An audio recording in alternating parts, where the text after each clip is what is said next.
A couple years ago, my grades started going down. I started making bad choices that would get me into trouble, making teachers not like me and making my grades go down. I wouldn't even pay attention. I just didn't care. It was like I was in my own personal bubble. My friends also made me get in trouble.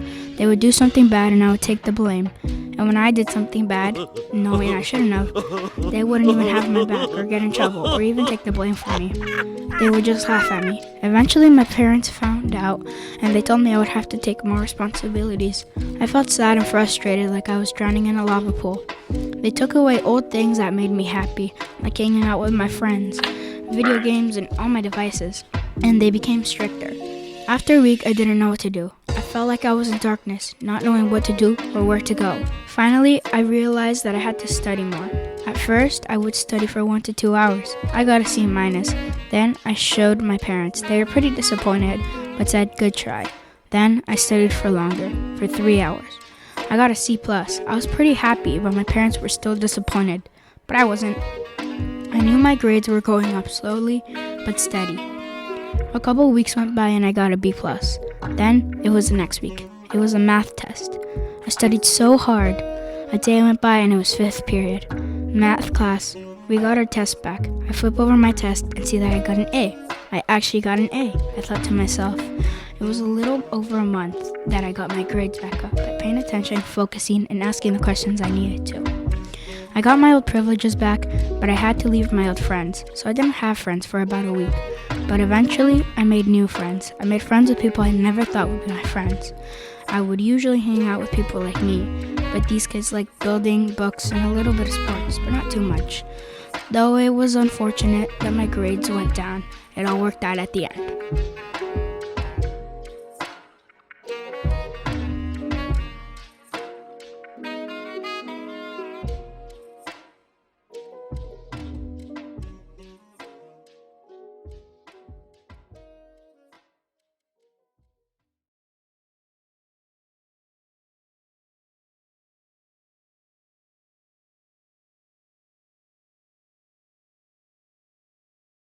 I never had siblings. I never had to take care of a younger brother or sister.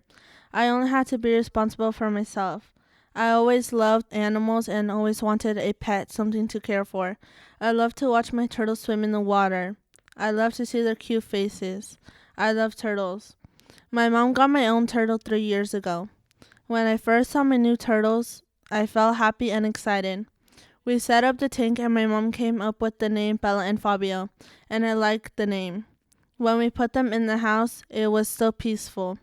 The turtles didn't make much noise and the house was calm, but the tank had to be cleaned once a week because turtles can be stinking and need a clean tank. We had to go to Petco once a month for food and supplies. It was a lot of work. Since getting my turtles, I started caring more about all animals, not just my turtles. I had more responsibilities, but I was able to take them on. Even though I didn't have siblings or anyone I have to take care of, I still felt like I was caring for something. Having turtles around helped my loneliness. I would spend time with my turtles and walk them around the house and even sing to them. Twinkle, twinkle, little star is their favorite.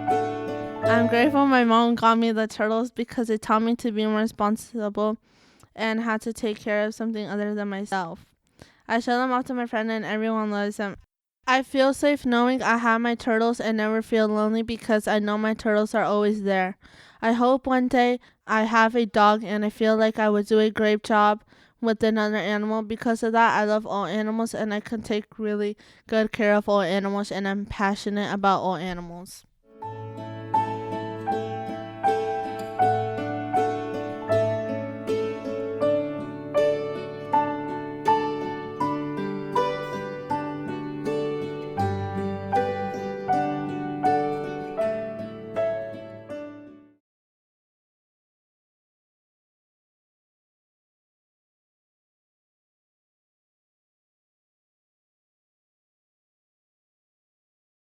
I was in the 6th grade. I started to think that 8th grade would be hard.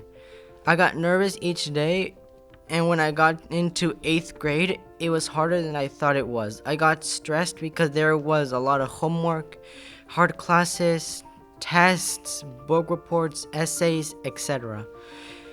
When I was in the 6th grade, I was happy and calm. My teacher said that 8th grade will be harder and we'll have a lot of work. I was nervous thinking that 8th grade would be so hard. When I got to 8th grade, I felt like I was in a nightmare and I wanted to go home.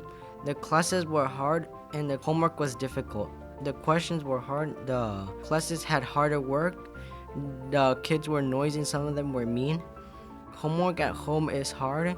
It was hard going to a big school because it takes a while to get from one class to another class and the hallway is crowded with kids. The good thing is that the teachers were helpful in PE. If there is time left, there would be games in free time. I got used to it now. When I don't understand an assignment, I ask for help with the assignment.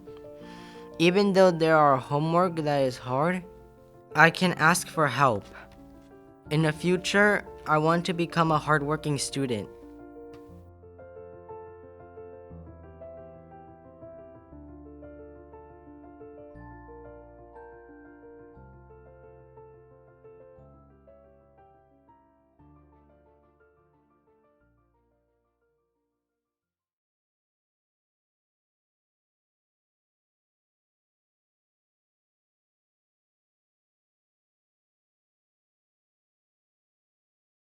Has it ever felt like you were being judged, even though that doesn't connect with your real thoughts and feelings about a thing? For example, you have glasses, you must be a genius. Or that you're not smart because you don't have good grades? Well, you're just like me, because you're being stereotyped for how you look and or act, before the person even interacts with you. This is one example of these stereotypical situations for me. About 3 weeks ago, I walked into a 7-Eleven by myself, and because of how I look, and because I'm 6 feet tall at my age of 14, I walked over to the counter with the food products I had chosen to buy. The man at the counter looked at me with a scowl and said, "Are you a professional basketball player? Because you sure look like one." I took great offense to this. It felt like someone had stabbed me in the back, but I fruitfully responded, "No, I'm not a professional basketball player." But in reality, I was very upset by what he had said to me. He was just going down the same rabbit hole that many others have gone down. With me, it seems like they are aware that they are assuming something about me, but they're still saying something that is incorrect about me anyway. In reality, I'm not like the stereotypes because, well, I don't really enjoy basketball, because instead, my favorite game is tennis. I love tennis more. I have had many experiences with stereotypes. For example, when I was at school hanging out with my friends, they kept telling me that I looked like a grown man because of how tall I am, or how I look. Another example was when I was at my mom's side of the family. They also told me how tall I was, but it was more subtly, which was that I could finally grab the top of the shelf for them now that I was taller than them. And the most obnoxious I've dealt with recently was also at school, where somebody asked me if I was the tallest in school. But this did not feel like a compliment, which he was trying to imply. It felt like an insult. It felt more like he was trying to ridicule me for being my height, or being me, especially because of how he said it so nonchalantly. But I have now realized that I should change myself to be more unique and not fit into the stereotypes that others have given me. People who believe these stereotypes be told that they are incorrect, and that the next person they meet, like me, who is also taller for their age, should not be judged just based on how they look and or act.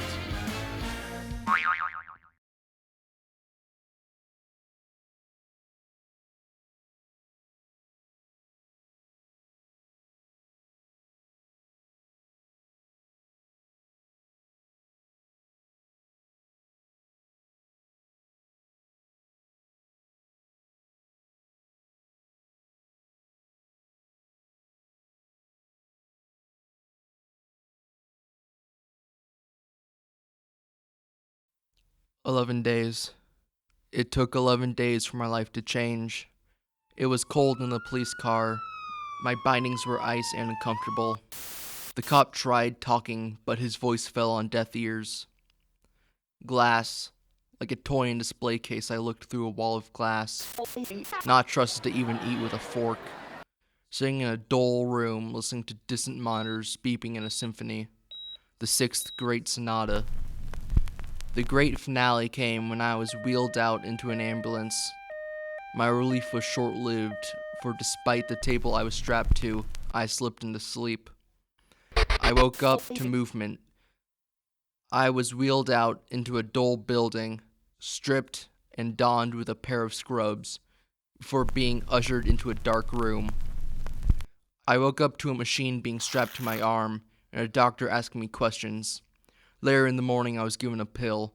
I lost feeling after that. The closest emotion I could feel was fear. The only calls I got was from my dad, the man who drove me down this path to static. Despite the lack of emotion and demoralizing phone calls, I flourished. The first time I was addressed as myself was by the other patients, and I fully left my past, still swinging in the wind where he will stay. The only connection to the outside was behind a chain-link fence and a sliver in the tinted windows. Leaving felt like a TV turning on. The darkness cleared and light flooded my eyes, but all I felt was static. The first couple of months outside, I went to groups and therapy to deal with the static. With help, I got enough power to change the channel. When I put the pills away, color came back, and with color came noise, music, action, style, creativity, and self-expression. I was able to ditch my tormentor, be true to myself, and build connections to the people like me. What felt like centuries to me only took 11 days. 1 year later, and the colors bright, the static that radiated the space in my head replaced by loud guitars, heavy drums, and ratty singing. The dull colors turned to puffy hair, messy makeup, and a love for pizzazz. My channel started as a tragedy, but through life and experience it turned to a happy ending and a new beginning.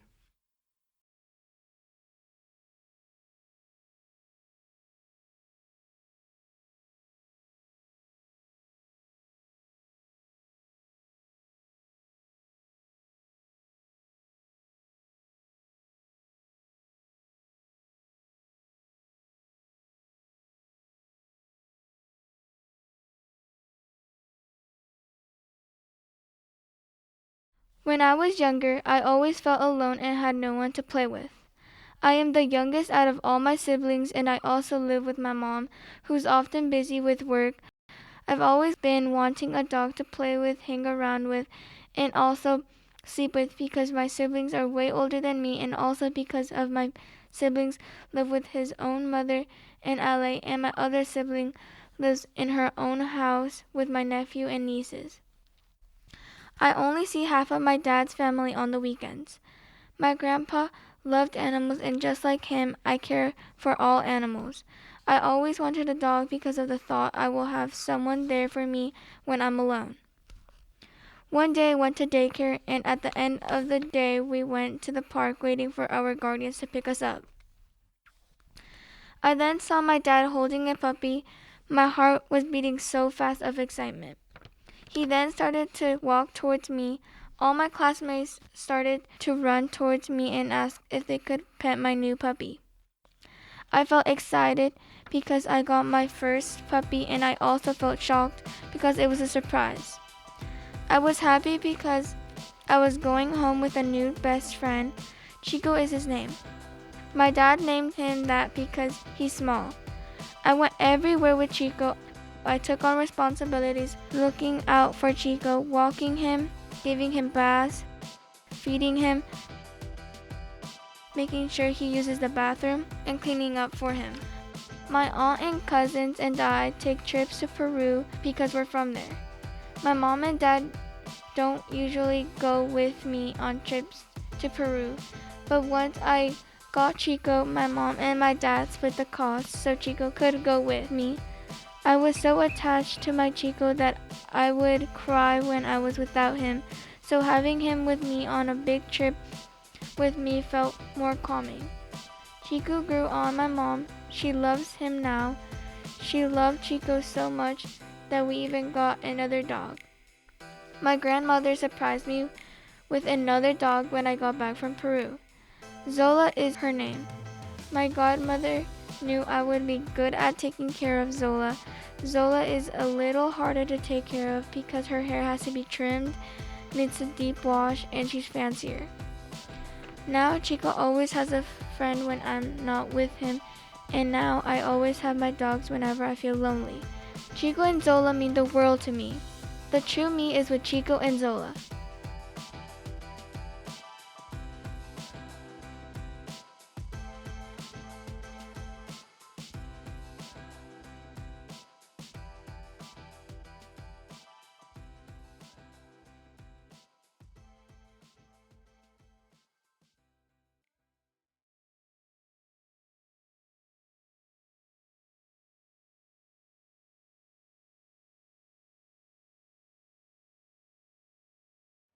The first time I went to Guatemala, I thought Guatemala was going to be like Mexico, pretty and nice to look, but it was the opposite. Going to Guatemala inspired me to see and discover other countries. That's how I knew about Mexico. I was 12 years old when I first went to Guatemala, and like 10, 11 when I went to Mexico. We went to Guatemala for vacation. I was excited to go to Guatemala. My parents told me it would be fun. I stayed at my mom's house for the time I spent there, which was 1 month away. Guatemala changed me was by it being different than California. My perspective of California changed. I realized Guatemala is freer than California, as in it just feels freer over there than here. There is also a lot of nature, which is part of it feeling free. If I would choose where to live, it would be Guatemala. Almost each house has its own animals. They are either for decoration or for eating. Each house also has their own cornfield. I think all the houses in Guatemala have land of where the house is and land for growing stuff. Me coming back from Guatemala made me a different person. By now, having a background history, I now know what my parents' childhood was like having to be used to growing things, I think, every year. I hope when I'm their age, I want to move there. My parents came here to have money and a better life, but I would go to Guatemala to have a better life and maybe even live next to Lake Atitlan, which is a beautiful place when I visited Guatemala. Another reason I would move to Guatemala is you do hands-on work like planting your own crops. Also, the work you do never ends. Unless you live in a house that doesn't have land and animals, then you wouldn't do anything.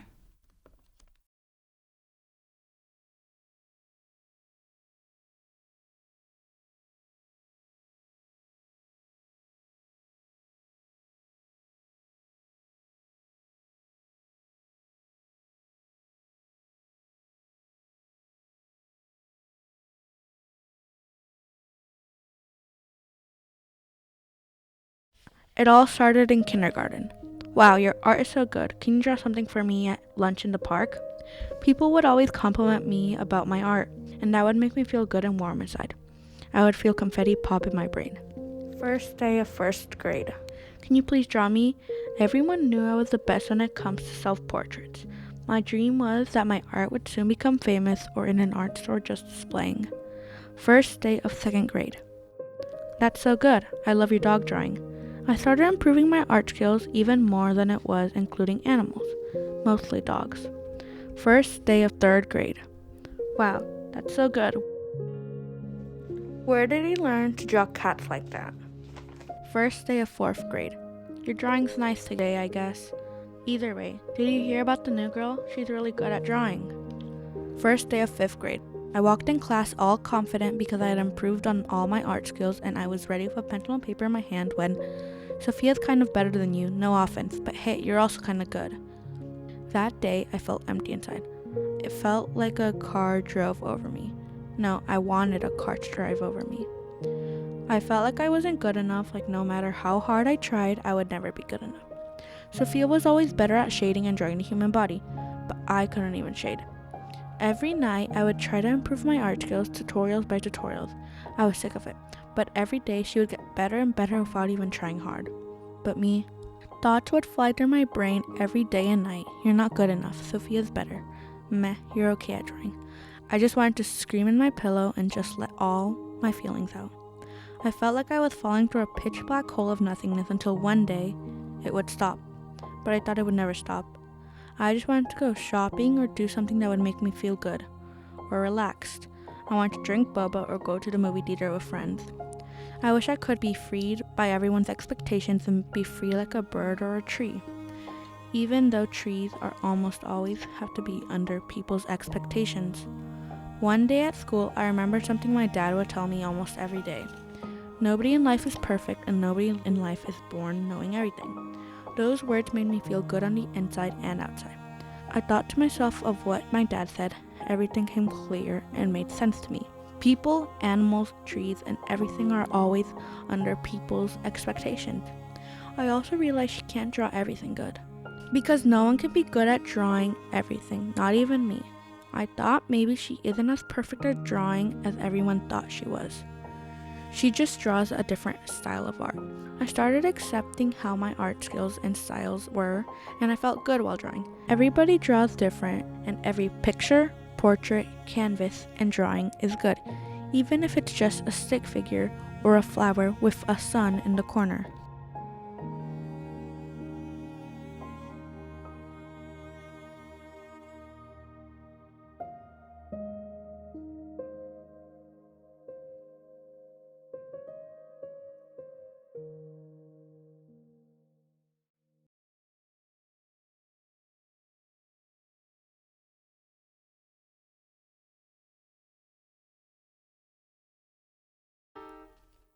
I'm ready for it to happen again. I've moved recently. I've started over recently. My mom has been looking at this place in San Francisco. We're moving there. 2 years ago, I would have been scared, but I'm fine with the idea of starting over. In 2020, I lived in Petaluma, Sonoma County, California. I had a large friend group and was satisfied with my life. One day, one choice changed that. I spent the night at my friend's house. He didn't tell me that his family had a pest in the house called bedbugs. I woke up in the morning with bug bites all over me. When I went home and showed my mom the bites, she told me they were bedbug bites. We washed all of my things and I showered, but we still ended up with bedbugs at our house too. My whole family was being bit in their sleep. Felt like being constantly pricked with hot needles. This led to everyone being itchy and covered in bites all of the time. I began to lose sleep. I was afraid that if I slept, I'd be bit even more. Due to my lack of sleep combined with distance learning, I was failing in school. Eventually, we moved from Petaluma to San Rafael because the exterminator couldn't fix the problem. In order to not bring the bed bugs with us, we had to throw almost all of our things away. I chose to continue attending Commonwealth Junior High School in Petaluma because all of my classes were still online. Because I'd lost all of my things, I was isolated from the outside world and knew nothing about this new town. I was sad and scared. Everything I knew was gone. Well, not everything. I still had my dog Sam. I still had my mom and my sister Ava. Not to mention my stepdad Jaquan. My 7th grade year had ended and summer had begun. COVID-19 restrictions were becoming looser. The year is 2021 now. I was allowed to go outside and explore. I rode my bike around town. I skateboarded. I made some friends too.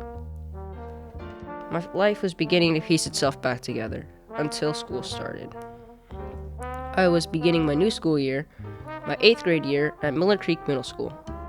New people, new things, new opportunities. I didn't see it like that at the time. I saw it as a new place to be scared of. New things to fear. Luckily, I came out of my shell fairly quickly. I made some friends. Some good friends. I realized that I may have started over. My rebuild was a good build. I'll be moving soon. I'll be starting over soon. 2 years ago, I would have been scared. I'm fine with it now. I'm a bit sad, but I'm fine with it now. New opportunities are chances to make things better.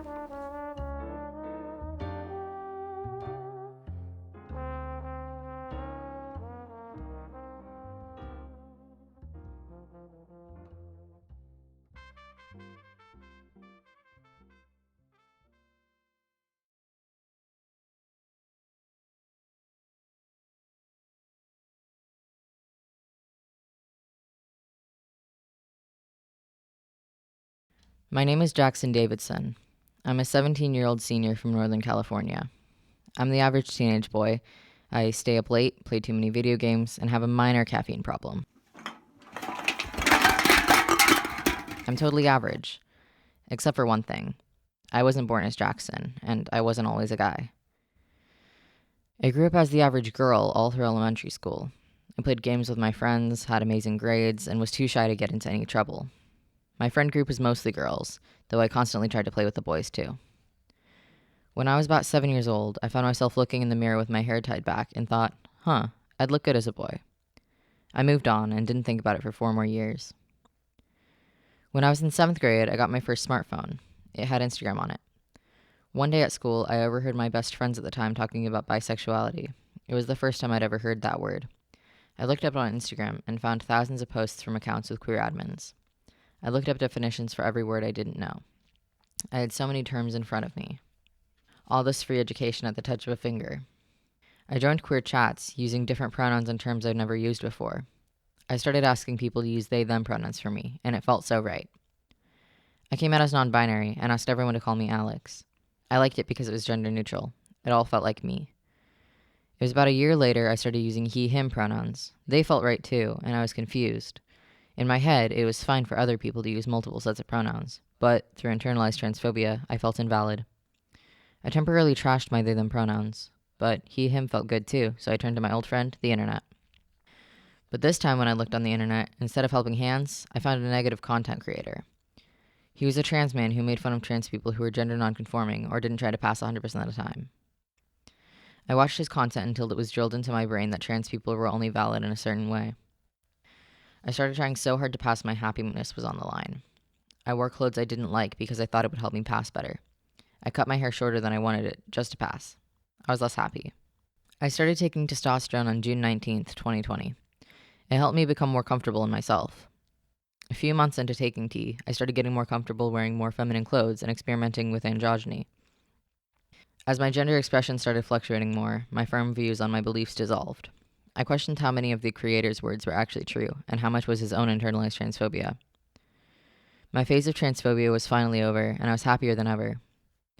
In 2021, I started wearing skirts and dresses and getting more interested in fashion. I discovered they-them pronouns again, and started using he-they for myself. Now, I'm working on becoming my best self. I look back and wonder how different my life and journey would have been without the internet, especially in those fundamental years of development. I cared less about labels than I used to, and I'm more comfortable in my gender than I've ever been. I also care less about other people's perception of me, and I know I can wear whatever I want and still be me. I'm super grateful for being able to discover myself as early as I did, and though I still struggle with some things, I'm glad I can be myself safely. It can be really hard for trans youth. Most get bullied, harassed, or even kicked out of their homes. I'm insanely lucky to have the support system I have, and I couldn't ask for better friends.